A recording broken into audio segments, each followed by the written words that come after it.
राम नारायण राम एकमात्र जिह्वा आमको कही देइथाए जे कौनसी वस्तु मीठा तितिरा किंबा नमकीन अटे। तुम मने मध्य एमिति एक जंत्र अछि जे जेउठी समस्त स्वादर परिचय मिलिथाए। तुमे एमिति दृष्टि रखिछ जे समस्त किछि देखि पारिबो, एमिति कान अछि जेउठी समस्त किछि सुनि पारिबो।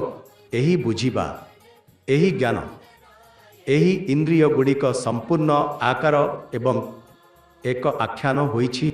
एही आख्यान जेतेबेले अंकुरित हेबार सुजोग पाइब, मन नियंत्रण हेबार समय रे एहा फुटिब, सेतेबेले तुमे देखिबा जे एही सबुठी एकाकारता अछि। एही विषय बुझिबारे कौनसी असुविधा हेबो नाही।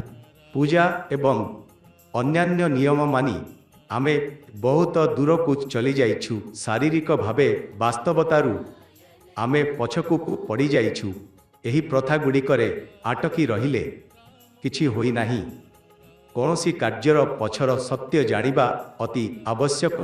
एही समस्त काहींकी करा जाउछि, एही नियम गुड़िक काहींकी रहिछि, एहार तर्कसंगत एवं वैज्ञानिक कारण जानिबा आवश्यक। ना जानी एक पाथर सामनारे हाई हाई कले एहा कौनसी उत्तर देव नाही। निज मन भितरे एहार अस्तित्व जानी परिबा पर्यंत कौनसी आवाज आसीब नाही।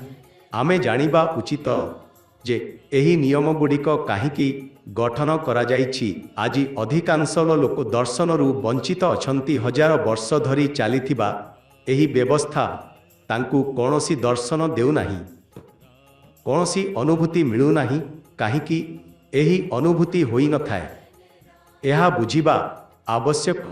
जदि केवल जोर रे कांदिले, मुंड धाइले किछि होई जाए, ताहा हेले कथा अलगा होई जाइथांता। शोकरे डूबी जाइथिबा एक व्यक्ति जेतेबेले जोर रे कांदे, दुखरे पड़ी ईश्वरंकु डाके, सेतेबेले सेते एकाग्रता थिले मध्य ईश्वर आस नाही।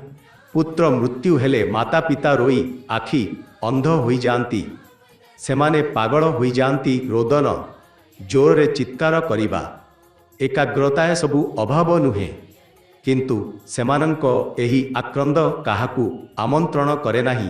भूत प्रेत आस नाही, पुत्र आसी देखा जाए नाही। माता पितांको एकाग्रता सेमानंकू कौनसी सांसारिक संजोग देउ नाही। एकाग्रतार एक नियम अछि, जहा पाई आमे रोई थाउ से आम सामनारे आसीबा उचित। एकाग्रता सहित जहार ध्यान करा जाए से आसी थाए।